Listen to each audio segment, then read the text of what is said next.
The compound effect. आज हम इस किताब के यूनिट 3 पे बात कर रहे हैं। राइटर कहता है कि हमने अपनी जिंदगियों को ऑटो पायलट पे डाल रखा है, यानी हमारी जिंदगियां ऑटो पायलट के जरिए चलती हैं। ये ऑटो पायलट क्या शय है? इसी तरह राइटर कहता है कि बिग मो हमारा एक बहुत ही ताकतवर हथियार है। आखिर ये बिग मो क्या बला है?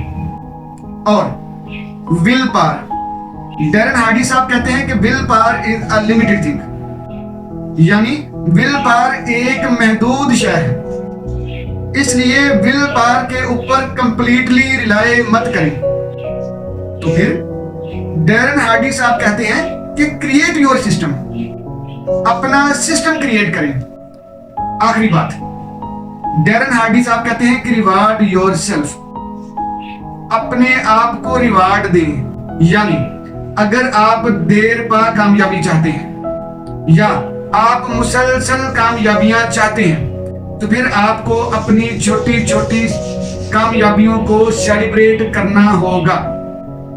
बिस्मिल्लाहिर्रहमानिर्रहीम। साथियों, आप देख रहे हैं इल्म की बातें और आज हम बात कर रहे हैं द कंपाउंड इफेक्ट के ऊपर। साथियों, the compound effect Darren Hardy साहब की किताब है। आज हम इस किताब का यूनिट 3 डिस्कस कर रहे हैं। यूनिट 3 में आज हम जो पहली बात सीख रहे हैं वो है ऑटो पायलट। राइटर कहता है कि हमारी आदतें हमारे ऑटो पायलट्स होती हैं, यानी हमारी आदतें हमारी जिंदगियों को चला रही होती हैं। हमारी आदतें हमारी जिंदगियों के ड्राइवर्स हैं।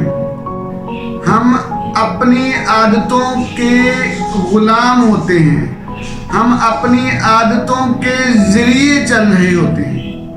इसलिए राइटर कहता है कि अगर आपको कामयाबी चाहिए तो अपनी आदतों को पॉजिटिवली चेंज करें, अपनी आदतों को पॉजिटिवली रिप्लेस करें या अपनी आदतों को पॉजिटिवली डिजाइन करें। राइटर ने बड़ी अच्छी मिसाल दी है। राइटर कहता है कि आपने आखिरी मर्तबा शौरी तौर पर अपने दांतों को कब साफ किया था? याद ही नहीं होगा, ठीक है ना? क्योंकि हम अपने आदतों के गुलाम होते हैं, हम अपने आदतों की प्रोडक्ट हैं। अच्छी आदतें अच्छे काम, बुरी आदतें बुरे काम, दैट्स इट। तो इसलिए आज द कंपाउंड इफेक्ट में राइटर कहता है कि अपनी आदतों पर काम कीजिए, क्योंकि हमारी आदतें हमारे ऑटो पायलट्स होते हैं। ठीक। दूसरी बात, राइटर कहता है कि बिग मो यानी big momentum. Writer Darren Hardy साहब कहते हैं कि बिग मो हमारा एक बड़ा ही ताकतवर हथियार है। ये हमारा बड़ा जानदार वेपन है। हम इसके जरिए देरपा और मुसलसल कामयाबियां हासिल कर सकते हैं। अगर आप चाहते हैं कि आप बार बार कामयाबी हासिल करें और देरपा कामयाबियां हासिल करें या कामयाब होते रहें, तो आपको बिग मो क्रिएट करना पड़ेगा, यानी बिग मोमेंटम क्रिएट करना पड़ेगा। जब आपके काम की पेस बन जाएगी, रफ्तार बन जाएगी, मोमेंटम बन जाएगा, तब आप कामयाब होना शुरू हो जाएंगे। तो राइटर का कहना यह है कि बड़ी कामयाबी के लिए आपको बिग मोमेंटम क्रिएट करना पड़ता है या बिग मोमेंटम अचीव करना पड़ता है। और बिग मोमेंटम के लिए आपको एक स्पेसिफिक टाइम स्पैन दरकार होता है, यानी आपका टाइम लाजमी लगना होता है, शॉर्टकट नहीं है। शॉर्टकट में कामयाबी हासिल नहीं होगी। बड़ी कामयाबी के लिए आपको वक्त और टाइम दरकार होता है। तो इसलिए दूसरी बात राइटर ने कही कि अपने काम को वक्त दें। रिवार्ड लेने से पहले अपने काम के ऊपर वक्त लगाएं। टाइम को बढ़ाएंगे तो आपकी कामयाबी बढ़ेगी। ठीक है, मोमेंटम बढ़ेगा, काम की तहरीक बढ़ेगी। दो बातें आज की हो गई। तीसरी बात, राइटर कहता है कि will power is a weaker thing. जो विल पावर है ना हमारी, कुव्वत इरादी, ये कहता है एक वीकर शय है, ये एक कमजोर चीज है, या ये एक लिमिटेड शय है। कहते हैं विल पावर एक लिमिटेड शय है, ये लिमिटेड होती है। अपनी कामयाबी के लिए सिर्फ विल पावर के ऊपर इन्हिसार मत करें। अगर आपने देर का कामयाबी हासिल करनी है, अगर आपको देर बाद कामयाबी चाहिए, तो सिर्फ विल पावर यानी कुव्वत इरादी पर इन्हिसार मत करें। कहता है सिस्टम क्रिएट करें। देखो, कामयाबियां सिस्टम की क्रिएशन से आती हैं। अगर आपका सिस्टम होगा, आपकी शॉप होगी, आपकी वर्कशॉप होगी, आपकी फैक्ट्री होगी, आपका स्कूल होगा, एकेडमी होगी, कॉलेज होगा, आपकी छोटा सा कोई इंस्टीट्यूट होगा, ऑफिस होगा, आपका कोई इदारा होगा, तो वो काम करेगा। तो सिस्टम कहता है क्रिएट करे। सिस्टम अपने आप को चलाता है। जब आपके पास सिस्टम होता है तो कामयाबी आपकी यकीनी होती है। तो कहते हैं कि देर पा कामयाबी के लिए जरूरी है कि अपने सिस्टम के ऊपर काम करें।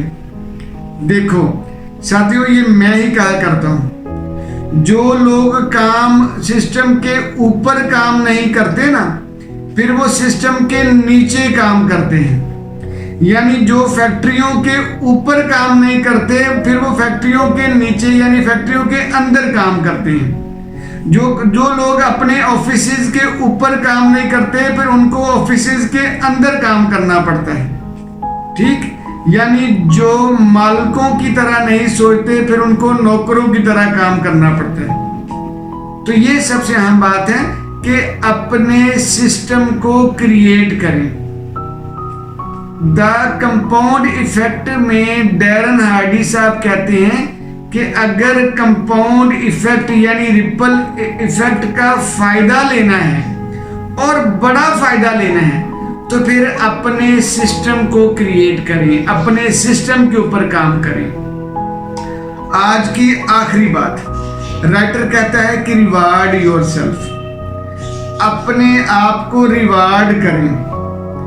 अपने आप को रिवार्ड देने का मतलब है कि अपने आप को शाबाश दें। यानी अपने आप को शाबाश देने का मतलब ये हुआ कि अपनी छोटी छोटी हैप्पीनेस को या छोटी छोटी कामयाबियों को रिवार्ड करना शुरू करें, उनको सेलिब्रेट करना शुरू करें। साथियों, जब हम अपनी छोटी छोटी खुशियों को, छोटी छोटी कामयाबियों को सेलिब्रेट करना शुरू करने की आदत अपना लेते हैं, तब हम अपने दिमाग को पॉजिटिवली डिजाइन कर लेते हैं। दिमाग के अंदर जब आपने छोटी सी हैप्पीनेस को, छोटी सी खुशी को, छोटी सी कामयाबी को आपने सेलिब्रेट किया होगा, तो ये चीज आपके अंदर जो है वो नक्श हो जाएगी, स्टोर हो जाएगी आपके दिमाग के अंदर। आपका दिमाग आपको बताएगा, ट्रैक में रखेगा कि आप कामयाबी की तरफ जा रहे हैं। देखो, आपने अभी कामयाबी को मनाया है ना, तो छोटी ही सही, लेकिन इसका मतलब है कि आप कामयाबी के रास्ते पे हैं, तो विल पावर काम करेगी। लेकिन कहते हैं हमने अपनी जिंदगियों को बेढंगा, बेरंगा, बेहंगम सा बनाया हुआ है। हम अपनी कामयाबियों को मनाते ही नहीं है, हम हंसते ही नहीं है, हम काम को एंजॉय ही नहीं करते हैं, हम खुशी नहीं होते हैं। हमने एंड रिजल्ट पे जो है तवज्जो रखी होती है कि वो रिजल्ट एंड प्रोडक्ट है, एंड पे जाके हम खुश होंगे। जब हमें रिजल्ट मिलेगा तो खुशी मिलेगी, तो सेलिब्रेट करेंगे, तो एंजॉय करेंगे। साथियों, जब भी कामयाब होना है तो उसके लिए सबसे आसान फार्मूला ये है कि जिंदगी को रंगीन बनाएं, छोटी छोटी खुशियों को सेलिब्रेट करें, छोटी छोटी कामयाबियों को रिवार्ड करना शुरू करें।